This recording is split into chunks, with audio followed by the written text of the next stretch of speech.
Como é bom poder adorar o Senhor, como é bom fazer parte da família daqueles que conhecem a Deus. Que Deus continue abençoando a todos. Meus queridos irmãos, abram suas Bíblias em Isaías 9. Isaías 9. E esse tema, ele é profundo, ele é atual e nos traz à memória que precisamos refletir muito a respeito até do que foi dito aqui em oração pelo diácono do Senhor, a respeito de relacionamento com Deus. Porque quando a gente fala em restituir a paz na família, que é o tema nesse bloco de mensagens, restituindo a paz em família, algumas pessoas, e principalmente algumas famílias, no ano de 2020, não experimentaram e não desfrutaram dessa paz que nós temos em Jesus. E eu não tenho dúvidas que você escutou alguém, você ouviu de alguém, que mesmo se dizendo cristão, cristã, uma família abençoada, no ano de 2020, por conta de toda essa prova que ainda estamos passando, essa pessoa, essa família, expressou que a paz não estava mais reinando no seu lar. E isso não foi refletido apenas no ambiente cristão, mas também as notícias nos mostraram e também nos trouxeram a informação de que no ano de 2020, no início da pandemia, na nossa nação, muitos foram os lares que foram desfeitos por conta dessa guerra instituída entre marido, esposa, filho, seu pai e sua mãe, e muitos, mas muitos lares foram dissolvidos por conta da ausência dessa paz que foi deixada no ano de 2020. A igreja está trabalhando esse tema, e eu comecei falando que é um tema profundo, porque a ideia de trazer, de restituir a paz, se faz necessário para que o ano de 2021, ainda com muitas lutas, seja um ano desafiador, e em nome de Jesus vitorioso para a glória de Deus o Pai. Mas para isso a gente precisa entender, em Isaías capítulo 9, versículo 6, você tem aí? Amém? Isaías 9, 6, a palavra do Senhor nos diz: porque um menino nos nasceu, um filho nos foi dado, e o governo está sobre os seus ombros. Antes de continuarmos a leitura, só uma pergunta: está falando de quem aí no texto bíblico? Jesus Cristo, amém. E aí o texto continua: e ele, quem? Jesus, será chamado Maravilhoso Conselheiro, Deus Poderoso, Pai da eternidade e o quê? Príncipe da paz. Pai santo e querido Deus, nós te agradecemos, Senhor, porque as tuas misericórdias se renovaram em mais um dia, e o Senhor nos deu força, Senhor, para estarmos aqui adorando ao Senhor, ainda que com muitas lutas. O Senhor nos trouxe na tua casa para ouvir a tua palavra e não somente saber da tua palavra, mas colocá-la em prática. Então, ó Deus, nós clamamos que em nome de Jesus, o teu Santo Espírito abra os nossos olhos, o nosso entendimento, para saber e praticar tudo aquilo que o Senhor tem nos ensinado, para que possamos agir de maneira louvável, que agrade ao Senhor numa vida de santidade, restituindo assim a paz em cada família. Nós oramos no nome maravilhoso e precioso de Jesus. Amém e amém. Muito bem, meus queridos irmãos, a palavra do Senhor nos diz em Isaías e nos traz um relato que nos faz saber que alguém seria chamado de príncipe da paz. Diferente do que a Bíblia nos alerta, nos faz saber a respeito do príncipe deste século, que é o diabo, que cega o entendimento das pessoas, e vai juntando todas essas peças nesse quebra-cabeça espiritual, porque isso é muito importante e nos faz entender por que em meio às dificuldades, em meio às muitas provas, parece que a paz de Deus, a paz do príncipe da paz, que reina por um período nas nossas famílias, de repente começa a ir embora. E por que muitas famílias ditas cristãs estão se acabando, estão se dissolvendo? Avance agora para o Novo Testamento e vá em Lucas. Abra sua Bíblia em Lucas capítulo 14, no versículo 27. Porque se o foco é Jesus, se a glória é Jesus, nós vamos falar muito de Jesus, mas não apenas para saber de Jesus, mas para colocar em prática tudo aquilo que a gente sabe a respeito de Jesus e dos ensinamentos que Deus nos deixa na sua palavra. Deixo-lhes a paz, a minha paz lhes dou, não a dou como o mundo a dá. Não se perturbem os seus corações, nem tenham medo, outra versão traz, nem se atemorizem. Jesus está dizendo que Ele, por ser o príncipe da paz, Ele, por ser o Deus encarnado, aquele que reina em paz no meio da família que Ele comprou com o teu sangue, Ele está fazendo uma declaração que é muito importante, e muitos até sabem dessa declaração. Jesus Cristo disse a respeito da paz, que eu vos deixo a paz. Mas não somente isso, Jesus disse o que além de deixar? Tem o que aí na sua Bíblia? Eu deixo a paz, a minha paz vos dou. Irmãos, isso é muito importante. A essência da vida, da palavra de Deus, se faz presente nos detalhes também. E aí a gente fica pensando, por que a família de fulano que conhecia Jesus, está acontecendo isso com ele, está acontecendo com ela? Cristãos dizendo, olha, não aguento mais o meu marido, a minha esposa, a minha família está um inferno, eu não tenho paz. Quando o próprio Jesus Cristo, Ele disse, eu vos deixo a paz, a minha paz eu vos dou. E isso é muito importante, porque muitas pessoas deixam as coisas, mas não dão. E outras pessoas dizem que dão coisas, mas não deixam.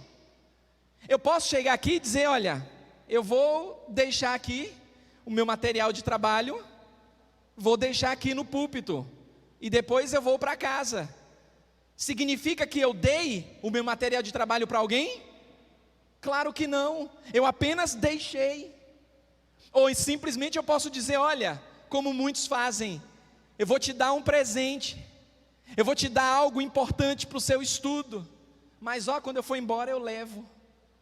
Eu digo que dou, mas não deixo. Jesus Cristo, Ele disse, eu vos deixo a paz, e não somente deixo, eu dou a minha paz. Mas irmãos, isso todo mundo sabe. Na verdade, todo crente sabe. Todo crente sabe que Jesus é o príncipe da paz. Todo crente sabe que Jesus deixa a paz. Mas então por que não vivem em paz quando a situação aperta e nós cantamos, nós declaramos que Deus está no controle de tudo, e Deus está no controle dessa pandemia também? Lembre-se, essa pandemia vai passar, viu? Tudo isso vai passar. A única coisa que não passa é a palavra de Deus. Deus disse, a minha palavra é eterna, ela é viva. Todas as coisas no mundo passam, menos a minha palavra, porque ela é viva, ela é eterna. Então, a pandemia vai passar, e Deus está no controle. A gente não precisa ter medo. O próprio Jesus Cristo disse, não se perturbem os seus corações, nem tenham medo. A gente sabe dessas coisas, mas o crente não precisa saber, não só precisa saber das coisas. O crente salvo em Jesus, que quer restituição da paz na sua família, precisa praticar aquilo que sabe. Essa é a diferença crucial entre uma família que vive a paz de Cristo. Lembre-se, não é a paz do mundo, é a paz de Jesus. E Jesus não dá essa paz como o mundo dá. A paz do mundo é passageira. A paz do mundo depende de pessoas. A paz do mundo depende de circunstâncias. A paz do mundo depende de bens materiais. E Jesus Cristo diz: eu não dou a minha paz como o mundo dá. Porque algumas pessoas têm dito e disseram muito no ano de 2020: ai, se o meu marido fosse melhor, se a minha esposa fosse melhor, dependendo de pessoas para viver em paz. Essa paz o mundo dá. Pessoas que disseram: ah, se eu tivesse um emprego melhor, se eu ganhasse mais, eu viveria em paz, dependendo de bens materiais. Repare que Jesus está dizendo: eu não dou a paz que o mundo dá, a minha paz é diferente. Então, pastor, me ajuda. A minha família chegou à beira do abismo, quase que dissolve no ano passado. Pastor, me ajude. Tem famílias que eu conheço, mas não sei como chegar nessa família para ajudar e mostrar que Jesus pode restaurar a paz nessa família. Olha, requer disciplina, treinamento, perseverança, força de vontade. É por isso que eu comecei dizendo: não basta saber, você tem que praticar. Então me ajude, pastor, como é que eu posso praticar? Com a palavra de Deus. As pessoas falam muito de Deus, ouve-se muito a respeito de Deus e da sua palavra, mas não acreditam, são crentes incrédulos, não acreditam que a palavra de Deus tem o poder para transformar as vidas dessas pessoas. E olha o que diz a palavra de Deus em Hebreus capítulo 12, abra sua Bíblia, em Hebreus capítulo 12,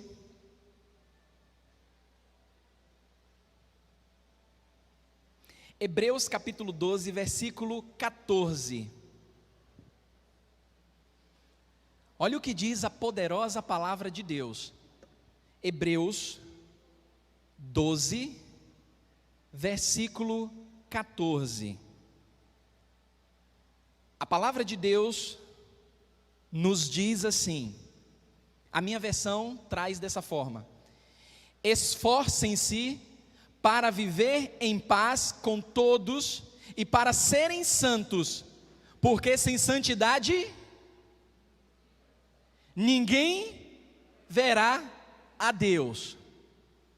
Olha só, em apenas um versículo tem algo que precisamos saber e que precisamos fazer. Se você quer restituir, se você quer restituição da paz na sua família, você, meu amado e minha amada, vai ter que se esforçar. Você não pode simplesmente dizer: meu Deus, traga a paz à minha família, porque Deus só vai fazer aquilo que você não pode fazer. Deus nos deu forças, Deus nos deu inteligência, Deus nos dotou de razão, Deus nos deu emoções, e Deus diz: esforcem-se para viver em paz com todos.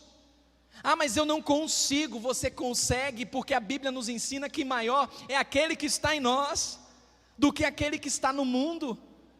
Então eu posso sim me esforçar para viver em paz com o meu cônjuge, com a minha família, e o ponto de partida é esse.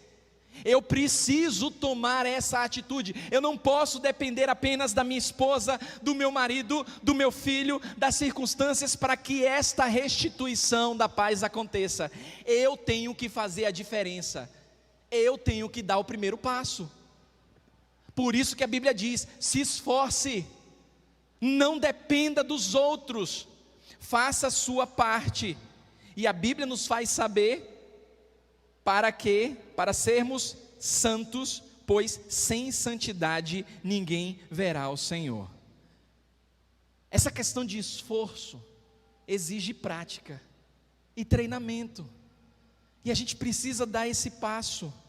É por isso que lá em 1 Pedro, abra sua Bíblia, 1 Pedro capítulo 1, 1 Pedro 1, versículos 14, 15 e 16. 1 Pedro 1, 14, 15 e 16. Repare que você não precisa de um curso reconhecido, você não precisa ter técnicas para falar muito bem, ter um diploma universitário para entender isso. Nós estamos diante de uma pessoa tremendamente usada por Deus, um homem que foi pescador, um homem que não fez faculdade, que talvez nem estudou, mas Deus dotou de inteligência, de sabedoria para deixar isso registrado para nós. Olha o que diz aí 1 Pedro 1, 14 ao 16. Como filhos o quê? Da obediência. Notem, não são qualquer filhos. Nós, porque amamos a Deus, nós somos e precisamos ser obedientes. Então, se eu amo a Deus, eu vou fazer o que Ele manda. E como filhos da obediência, não vos amoldeis às paixões que tinhais anteriormente na vossa ignorância. O que o apóstolo Pedro está nos ensinando aqui, o que a palavra de Deus está nos dizendo, é que saímos de uma situação de ignorância, e Deus, Ele transformou o nosso entendimento. Agora eu tenho o Espírito Santo habitando em mim, e por isso eu posso obedecer a Deus, porque agora eu sou filho da obediência, e eu não preciso, como diz o versículo, não preciso tomar a forma. Essa questão de não vos amoldeis, significa tomar forma.